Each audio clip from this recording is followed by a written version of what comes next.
No sé si les ha puesto la brisa.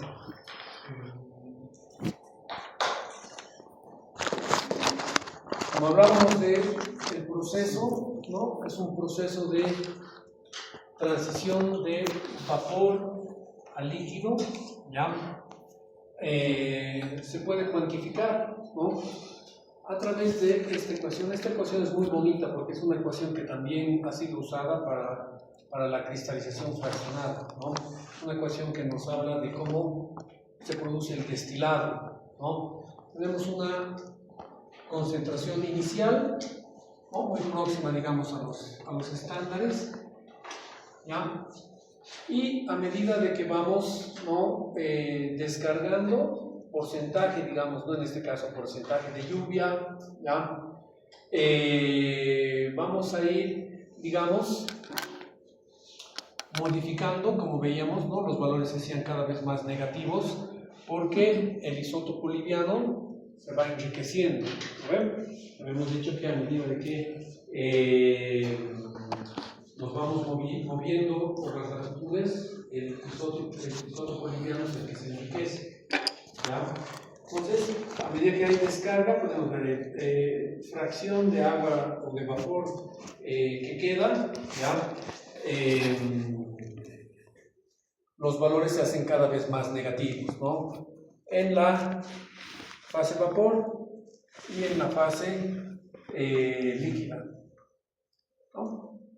Para cada 75%, 50%, 25% de descarga. Entonces esto es una relación de, ¿no? Una destilación tipo Relight. ¿Qué es el factor alfa? Bueno, el factor alfa, acá, factor alfa es la relación de la razón, digamos, en una fase, en la fase líquida, con respecto a la razón en la fase vapor, ¿no? O sea, como pueden ver, ahí son constantes, ¿no? Digamos, la relación del oxígeno 18 al 16 en el líquido, en el vapor. Podemos asumir como valores constantes. Es bonito en la cristalización, ¿no? Cristalización fraccionada es la composición inicial, fracción que cristaliza y coeficiente de partición, ¿no? Usamos el coeficiente de partición para ver cómo evolucionan los elementos químicos, ¿no? Cada vez que se van cristalizando, ¿ya? Es la forma con la cual se va viendo cómo la cristalización fraccionada va, digamos, ¿no? O en este caso el proceso de destilaje va cambiando la composición, ¿no? Muy bonito eso, ¿no? Relacionado a esto de acá, ¿no? La fase vapor, menos 13, menos 15, ¿no? La fase líquida, menos 3, menos 5, ¿no? ¿Por qué se vuelve cada vez más negativa? Por ese enriquecimiento en el isótopo liviano, ¿no? Cada vez, ¿no? Que hay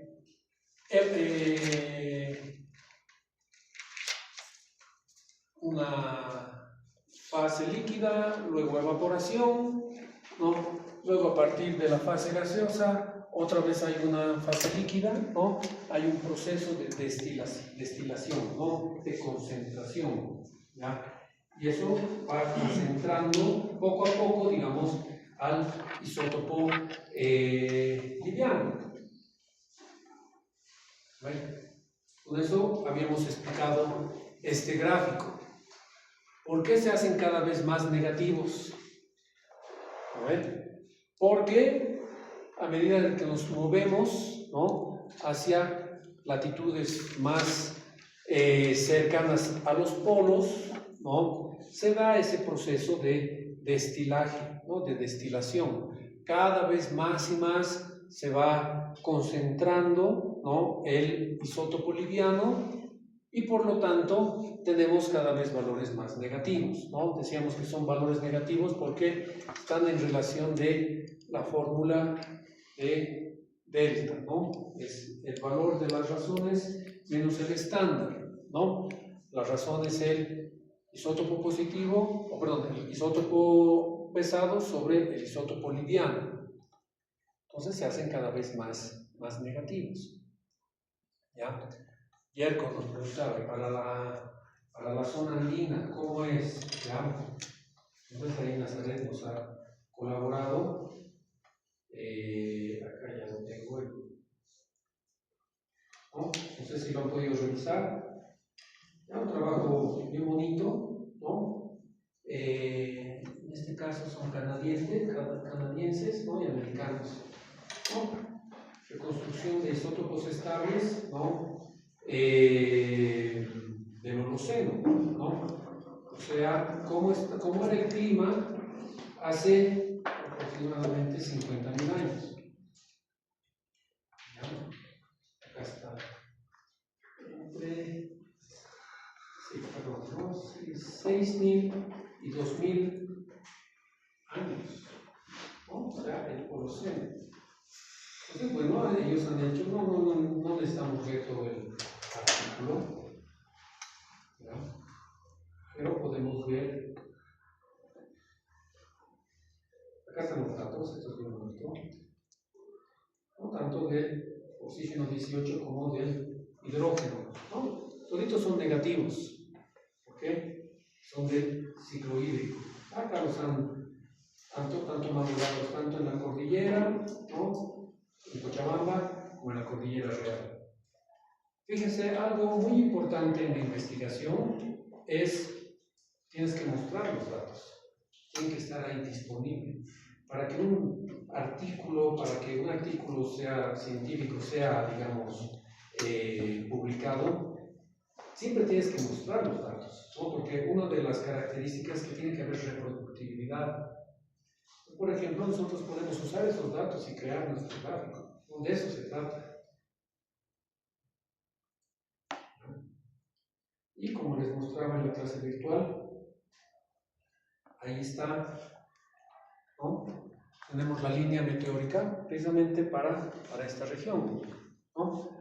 Acá está el deuterio, ¿no? El delta deuterio con respecto al, ¿no? ¿Qué era SMOE?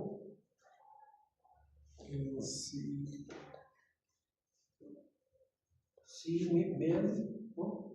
El promedio del agua oceánica. Bueno, promedio, mean ocean waters, sí, ¿no? Promedio del agua oceánica. Entonces, ¿con qué se ha comparado? Con las aguas oceánicas, tanto el oxígeno como el deuterio, ¿ya? Entonces, también es lo que discutía con su compañera, ¿no? Acá está, esta es la línea meteórica para, ¿no? Digamos, para nuestras latitudes, ¿ya? Entonces dice, acá está la nieve, los isótopos de oxígeno y de hidrógeno para los glaciares están acá, ¿no? Valores, aquí se han equivocado, ¿no? Este es menos 50, 70, 90, menos 110, menos 130, menos 150, acá. Y los valores de oxígeno, ¿no? También son negativos, menos 5, menos 10, menos 15, menos 20. Entonces, la nieve de los glaciares tiene esta composición, ¿no? El agua de lluvia, ¿no? El agua de lluvia registrada en los lagos, ¿no? Entonces, según los datos, nuevamente hay que hacer una regresión. Fíjense la importancia de la regresión, la importancia estadística de la regresión. Entonces ahí está su ecuación de la regresión, ¿no? Ahí está la línea meteórica, ¿no? Digamos la línea meteórica, ahí está. Entonces, su pendiente es 8, bueno, x va a ser lo que sea aquí x, ¿no? Y su intercepto en 10, ¿no? Entonces, esa es su ecuación. Y nos muestran acá, de esa línea que corresponde a la línea meteórica, ya tenemos estos, acá los lagos que reciben las aguas directamente de los glaciares, ¿no? Hasta acá, los cuerpos de agua, ¿no? Que se desbordan, ¿no? Overflowing nos llaman, ¿ya? están acá y comienzan a desviarse de esa línea, ¿no? Tienen otra pendiente. Aguas, ¿no? de lagos que se desbordan, que no están relacionados a glaciares, ¿no? Estos de acá. Y acá también otro tipo de aguas, ¿no? Relacionadas a épocas secas, dice. Y como pueden ver, se hace otra regresión, ¿no? Y la regresión tiene otra pendiente, 5.1. ¿Ya? Entonces, bueno, ellos hablan ahí en el artículo que estos son cuerpos de agua que no están relacionados directamente con los ciclos, ¿no? Los ciclos hídricos, sino son cuestiones más locales, ¿no? O sea, siempre hay variaciones locales, también lo dice, digamos, la teoría. ¿No? Fíjense qué bonito, ¿no? Qué bonito ejemplo, ¿no? Para estudiar la geoquímica, ¿no? De las aguas. ¿Okay? Todo esto con fuerte connotación climática. ¿Ya? Vamos a hablar entonces de eso ahora. Entonces, tenemos esto, el artículo está disponible, ¿no? Esto ya hemos hablado. ¿Ya? Vamos a hacer esto de la manera más breve y concisa.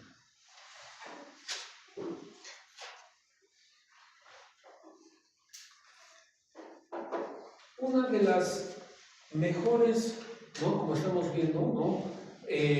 Aplicabilidades de estos isótopos, principalmente del hidrógeno y del oxígeno, corresponde principalmente a la paleoclimatología. ¿Ya? No sé si han visto, les debe llegar, ¿qué pasa si despiertaras en el Devónico? No sé si les llega eso, ¿no? Y ahí, que no sé qué. ¿De dónde saben? ¿Cómo saben cómo era el clima? Ay, vamos a ver cómo estos métodos nos ayudan. ¿Ya? Entonces, la paleoclimatología es una ciencia, digamos, no es muy importante, ¿no? Y como hemos visto, es esencial, digamos, para ver y entender, digamos, cómo funcionan estos ciclos climáticos. ¿Ya? Hoy en día hay muchos que no creen en los cambios climáticos, no piensan que estamos en un ciclo de aumento de temperatura por intereses políticos, ¿no? Políticos económicos, quién sabe, pero la verdad es que si uno agarra los datos, bueno, tiene que agarrar los datos, ver estos datos, a ver, o sea, realmente cómo era el clima, cómo está cambiando, ¿no? Y a partir de eso recién, o sea, discutirlos. La idea es no hablar por hablar, ¿no? Sino tener fundamento. ¿Ya? Entonces, en los glaciares, ¿no? Registran, ¿no? estos cambios, porque el glaciar es directamente, ¿no? El agua que se congela producto de la humedad, de la lluvia, ¿no? Es una influencia directa, digamos, del clima. ¿Ya? En el tema de los glaciares, con el Álvaro lo van a hablar bastante, ¿no? Así que no es necesario que profundicemos. ¿Ya? Entonces, tanto el oxígeno como el hidrógeno reflejan temperaturas anuales y pueden así darnos información de la temperatura en los registros de estos testigos, ¿no? En ese trabajo también sacaron datos de las nieves, ¿no? De la cordillera real, de la cordillera del Tunari, de las aguas también, ¿no? Se usa bastante la composición de los carbonatos, ¿no? El carbonato, porque el carbonato se combina con el oxígeno, y el oxígeno, bueno, es precisamente, bueno, va a tener su isótopo, ¿no? Entonces, carbonatos, fosfatos también, ya, se utilizan para determinar la composición de estos isótopos, ¿ya? Entonces, los paleoclimatólogos tienen estas curvas, ¿no? En donde muestran, ¿no? Por ejemplo, acá, la variación, ¿no? Por ejemplo, en el delta 18, ¿no? El oxígeno 18 en partes por mil, como hemos dicho. Entonces, 0, ¿no? La composición del agua oceánica. Los valores negativos están enriquecidos en el oxígeno 16. Los valores positivos están enriquecidos en el oxígeno 18. ¿Ya? Los valores que están enriquecidos en el oxígeno 16 están reflejando etapas donde hay mucha evaporación. ¿Ve? O sea, cuando el clima es más caliente, ¿ya?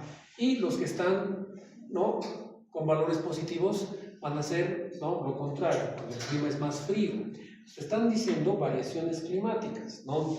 Por ejemplo, acá en una escala de tiempo que abarca hasta 150.000 años, ¿no?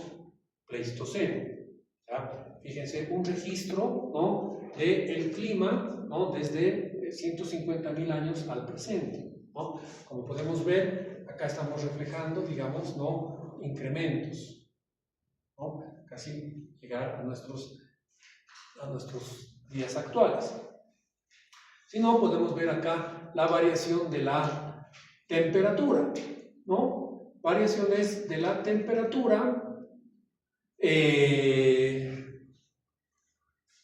¿no?, cuando desciende, y por lo tanto tenemos, digamos, épocas de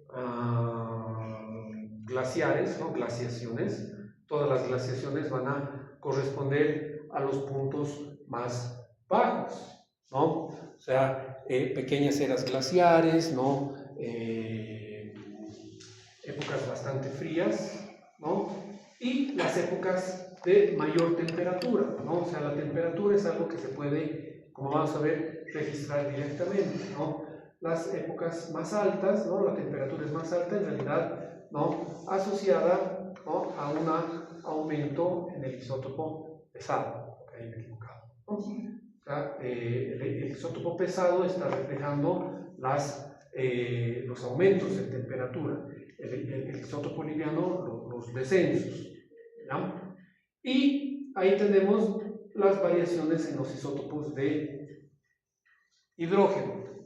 Como pueden ver, son bastante paralelos, ¿ya?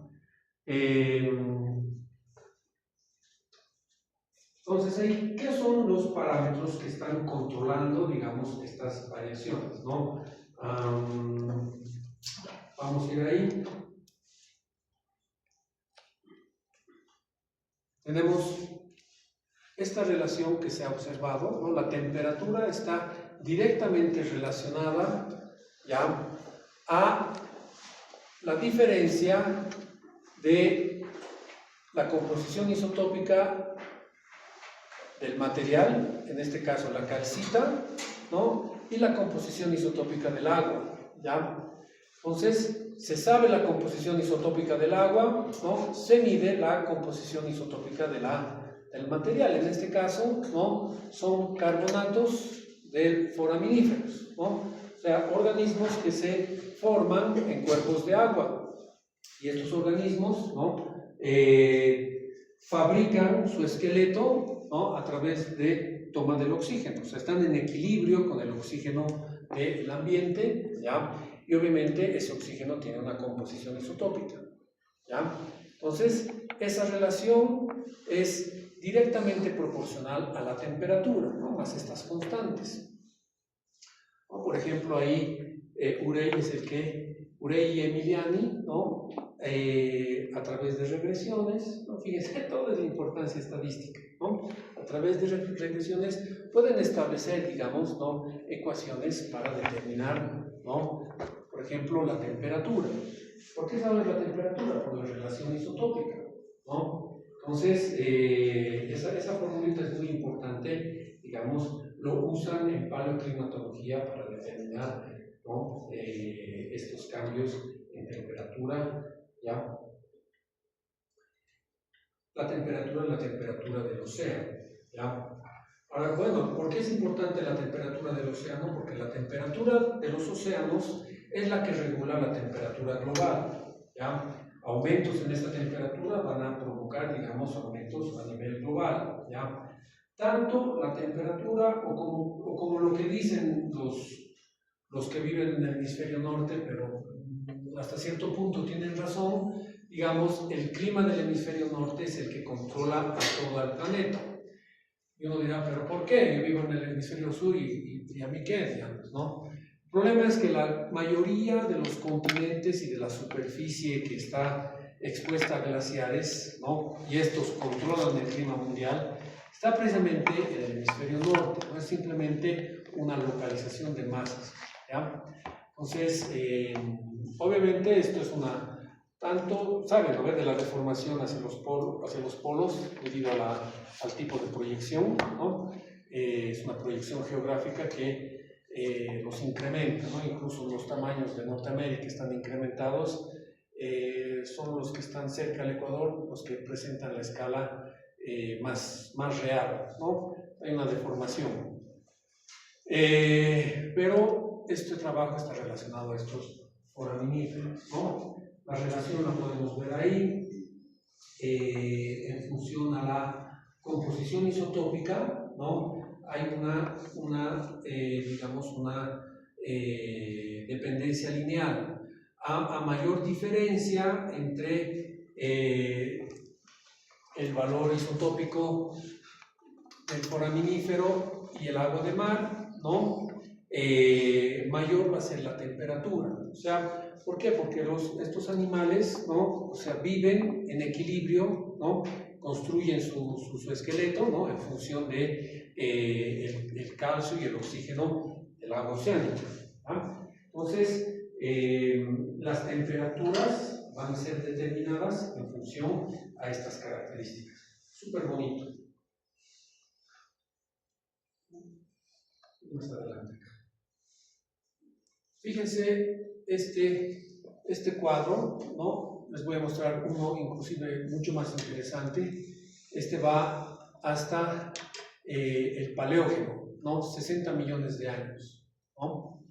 Entonces, este tipo de archivos, ¿no? de trabajos, ¿no? regionales, nos habla de cómo ha ido cambiando el clima, ¿no? Y las variaciones son impresionantes, ¿no? Podemos ver, digamos, las variaciones, ¿no? La variación en temperatura en el Paleógeno, ¿no? Ahí pueden ver ese puntito ahí, ese alto que dice PTM, ¿ya? Es una de las últimas, ¿no? variaciones climáticas más intensas que hemos tenido, ¿no? O en otras palabras, es cuando se ha registrado, ¿no? la mayor temperatura, por lo menos, ¿no? durante prácticamente el Cenozoico, ¿no? Ese se llama el máximo termal entre el Eoceno y el Paleógeno, ¿no? PTM. Lo bueno es que acá en Bolivia hay algunas formaciones que registran, que estarían registrando, ¿no? Probablemente la formación Cajones, me parece que es justamente una formación paleógena que llega a registrar ese punto de ahí, ¿no? Ese máximo. Exactamente no se sabe, posiblemente erupciones volcánicas, ¿no? El cambio climático siempre es bastante amplio, ¿no? Lleva por lo menos unos miles de años en ocurrir, ¿no? O sea, el planeta en un intervalo de tiempo de miles de años, ¿no? comienza a concentrar gran cantidad de dióxido de carbono, pero de manera natural, ¿ya? Se piensa que eso está relacionado al volcanismo, ¿no? En ese periodo geológico, ¿no? Se estaba abriendo el océano Atlántico, ¿no? Bueno, ya se había abierto, digamos, pero continuaba, ¿no? Entonces se generan lo que se llaman como grandes provincias volcánicas, los LIPS, ¿ya? En la Bahía del Paraná, en la cuenca del Paraná y en Brasil. Entonces hay uno de los LIPS más cercanos, ¿no? O sea, son grandes extensiones de roca basáltica. Y cuando estas grandes emisiones, ¿no? O sea, producen una gran cantidad de gases volcánicos, ¿no? Se piensa que esos máximos estarían relacionados, ¿ya? Nosotros hoy en día estamos en otra crisis climática, pero en un santiamén, ¿no? Prácticamente en 100 años, ¿no? Incrementado, digamos, los últimos 50 años, ¿no? El aumento de la temperatura está en tiempo récord, ¿ya? De todos modos, como podemos ver, poco a poco la Tierra se va recuperando. En general ha habido una tendencia al descenso de la temperatura, ¿no? hasta la época actual, ¿no? debido, digamos, a la apertura de los estrechos, digamos, de los antiguos puentes glaciares, circulación de las aguas oceánicas, ¿no? Configuración de las cadenas montañosas, ¿no? A partir del Oligoceno ya se comienzan a generar las grandes cadenas montañosas tanto en los Andes como en los Himalayas, ¿ya? Y eso se supone que ha controlado el clima, ¿no? O sea, los grandes glaciares, ¿no? Estos grandes glaciares que se han ido edificando, entonces regulan el clima local, ¿no? Como podemos ver, también han influenciado, ¿ya? De manera general. Todo eso podríamos decir que es dogma, ¿no? Pero lo vamos a tomar como una referencia a partir de la cual nosotros podemos mejorar nuestros modelos, ¿ya? A nosotros los geólogos, ¿qué nos interesa? A nosotros nos interesa cuándo se han formado, por ejemplo, los Andes, desde cuándo se han comenzado a edificar, ¿ya? Por lo menos lo que se sabe que comienzan a edificarse a los 35 millones de años, ¿no? Antes todo estaba al nivel del mar, todo, ¿no? Pero de ahí esto ha comenzado a elevarse, la corteza ha comenzado a engrosarse, ¿no? Entonces tenemos 35 millones de años que ha tardado, digamos, la edificación de los Andes. Hoy en día los frentes, ¿no? Los frentes estructurales están acá, ¿no? La zona sísmica andina está en Aquile, ¿no? Acá tenemos una zona sísmica y otra zona sísmica activa, digamos, en estas fallas de acá, ¿no? O sea, los frentes orogénicos han ido migrando, ¿no? Esto está relativamente estable, pero no sabemos exactamente, ¿no? Es algo que se tiene que ir refinando. En fin, aparte de la geología, porque la geología, digamos, salvo esa observación, controla, digamos, el clima, ¿no? Hay tres componentes esenciales relacionados al movimiento planetario, ¿ya? Esto está relacionado a los ciclos, ¿ya? Los ciclos de Milankovic, ¿ya? Milankovic es igual a un investigador que estaba entendiendo, ¿no? Cuáles serían, ¿no? Los procesos, los eventos que estarían controlando el clima, ¿ya? Y a través de sus observaciones, y no solo de él, sino que ya varios, ¿no? O sea, a partir del conocimiento, digamos, ¿no? Astronómico, se ha ido entendiendo cuáles son los principales movimientos terrestres que controlan el clima, ¿ya? Entonces, esta es un gráfico que nos muestra, digamos, cuáles son los movimientos más importantes, ¿no? Mientras mayor es el pico, mayor importancia tiene el proceso en el control del clima. Hay un ciclo de 111.000 años, ¿ya? Como podemos ver, tiene una variación, depende de la bibliografía, depende de los datos, ¿no? De manera didáctica, lo vamos a decir un ciclo de 100, un ciclo de 40 y un ciclo de 20, ¿ya? El ciclo de 100.000 años, por si acaso, ¿no? Todos son 100.000 años, 40.000 años, 20.000 años, ya 23.000 años es el número más exacto, ¿ya? Pero para memorizar podemos decir de 100, 40 y 20. Este de acá está relacionado a la elíptica, ¿no? Que es la forma de la órbita de la Tierra, ¿ya? La forma de la órbita de la Tierra, entonces, no, la órbita no, alrededor del Sol no orbita de manera circular, sino que es una elipse, ¿no? Tiene una forma elíptica. Quiere decir que hay un momento en el cual la Tierra está más alejada del Sol, ¿no? Y hay un momento en el cual la Tierra está más cerca, ¿ya? Y además esa forma de la elipse varía. A veces es mucho más elíptica y a veces es un poco más aproximándose a una, digamos, a una circunferencia. Entonces, el ciclo de los dos, ¿no?, es un ciclo de 110.000 años aproximadamente, ¿ya? Entonces, eso es lo que tarda, 110.000 años para hacerse más alejada. Obviamente, cuando está más alejada, ¿no?, tenemos menos irradiación solar y por lo tanto, ¿no?, es un fuerte control en los, ¿no?, en las glaciaciones. Entonces, hay un ciclo de 100.000 años. Hay otro ciclo de 40.000 años y ese está relacionada con la inclinación del eje del planeta. ¿Cuánto es la inclinación? El norte con respecto al norte geográfico y el norte, digamos, el eje de la Tierra, ¿no? Porque la Tierra gira y está inclinada. ¿Saben cuál es el ángulo de declinación? Eso es de geología general. 80 grados ya estaríamos. 8 grados, no, es mucho más.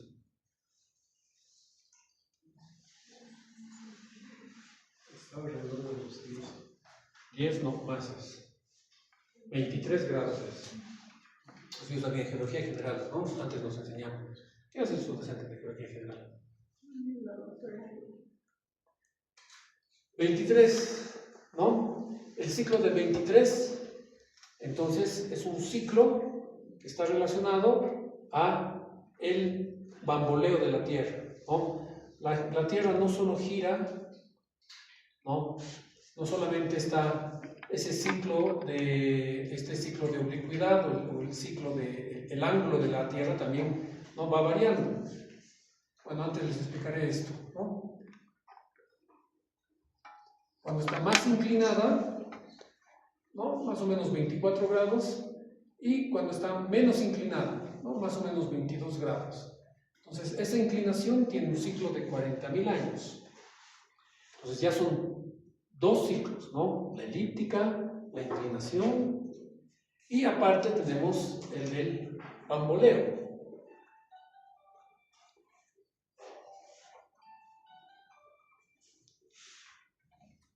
El bamboleo, entonces, hace que el planeta baile sobre su eje. O sea, en un ciclo de 23.000 años, entonces, también la inclinación va variando, ¿no? Entonces, son tres ciclos principales. Y estos tres ciclos principales se supone que estarían afectando la variación, ¿no?, en este caso registrada por los isótopos, ¿no? O sea, los valores más altos o más bajos estarían en cierta concordancia, digamos, con estos ciclos astronómicos, ¿no? Cuando tenemos mayor elíptica, ¿no?, o mayor excentricidad, ¿no?, tenemos una mayor oblicuidad, entonces, ¿no?, estos estarían controlando, ¿no?, cuánta energía solar llega y por lo tanto, ¿no?, o sea, las épocas glaciares. Nosotros como geólogos también tenemos que tomar en cuenta, digamos, las características geológicas, ¿no? Pero sabemos que los ciclos geológicos son un poco más grandes, digamos, que estos ciclos, digamos, estos ciclos orbitales, ¿ya? Entonces tenemos la excentricidad, más o menos 100.000 años, la oblicuidad, más o menos 40.000 años, ¿no? Y la precesión, ya lo vamos a dejar en 23.000 años, ya, según los autores. La precesión de los equinoccios, ¿no? Entonces, está relacionado a ese movimiento también, ¿no? Como podemos ver, tiene un ciclo de 23.000 años, ¿no? O sea, hace 23.000 años estábamos apuntando, ¿no?, al cielo en la misma dirección, pero eso tiene un ciclo, ¿no? O sea, hace 10.000 años era diferente. ¿Ya? está relacionada a la precesión de los equinoccios, ¿no? Debido a ese movimiento, ¿ya? También las estaciones, ¿no? O los puntos cardinales relacionados, no los puntos cardinales, sino los eventos astronómicos también varían. Durante el año, también la órbita de la Tierra con respecto al Sol varía, ¿no? Obviamente esto no tiene nada que ver con la elíptica, ¿no? Esto es anual. Cuando está más alejada, en el afelio, ¿ya? Por ejemplo, tenemos esta inclinación, ¿no? Y hay una, digamos, hay una diferencia de energía, ¿no? Que llega a la Tierra. Además, los días tienden a ser más largos en el hemisferio norte y más cortos en el hemisferio sur. En el hemisferio sur nosotros estamos en invierno, ¿ya? O sea, comenzando el 22 de junio. ¿Ven? Invierno comenzamos ahí. Menor sol llega, por lo tanto estamos en invierno. En el hemisferio norte, debido a la oblicuidad, ellos están comenzando verano, ¿ya? Las estaciones están invertidas, ¿no? Eso es porque nuestro eje de la Tierra es inclinado. Por el contrario, en equinoccio, ¿ya? La distancia al Sol es menor, ¿ya? En el hemisferio norte termina, digamos, ¿no? El verano, y en el hemisferio sur está comenzando la primavera, ¿no? El 21 de septiembre, ¿no? Aproximadamente por esos días, ¿no? Luego tenemos el perihelio, que es cuando la órbita de la Tierra está más cercana al Sol, ¿no? En el hemisferio norte tenemos el solsticio de invierno, ¿no? Por la inclinación tenemos menor cantidad de sol llega y por lo tanto comienza la época de invierno, y para nosotros es invertido, ¿no? Acá Navidad, en vez de estar con nieve, acá estamos pues en shorts, ¿no? Porque es el verano. ¿Ya? Pero en realidad está comenzando nuestro verano. Y después tenemos el equinoccio, ¿no? El 21 de marzo, donde nuevamente, digamos, comienza el otoño, ¿no? En el hemisferio sur, ¿no? Y primavera en el hemisferio norte, ¿ya? Entonces, estas estaciones, debido a ese cambio, digamos, ¿no? En ese ciclo de 23 años, de 23.000 años, van cambiando, ¿no? A lo largo del tiempo. Eso debido, digamos, a ese movimiento orbital, ¿no? Entonces, a lo largo del tiempo eso puede influenciar, ¿ya? La idea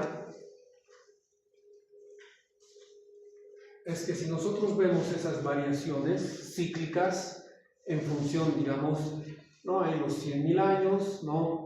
El ciclo de 23.000 años, ¿no? El ciclo de inclinación, ahí está tilt, ¿no?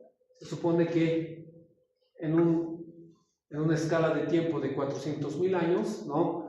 Se debería estar reflejando, ¿no? Estas son, por ejemplo, las variaciones en los isótopos, ¿no? Entonces, estas curvas, ¿no? Lo que ellos trabajan es ver el grado de correlación que existe con la combinación de los tres ciclos, ¿no? O sea, estarían reflejando las variaciones, ¿no?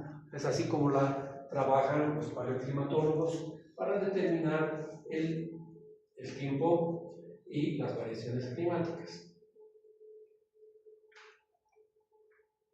Tenía un artículo más para mostrarles antes de acabar.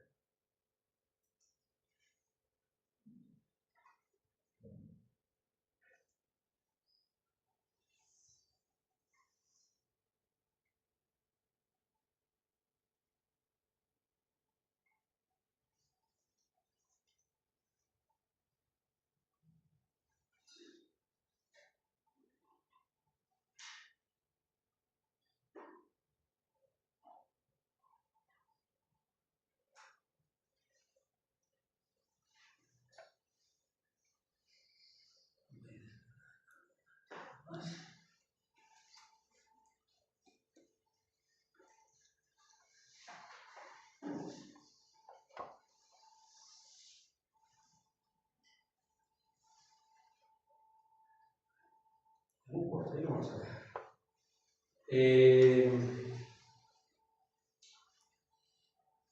Entonces, para terminar, digamos, ¿no?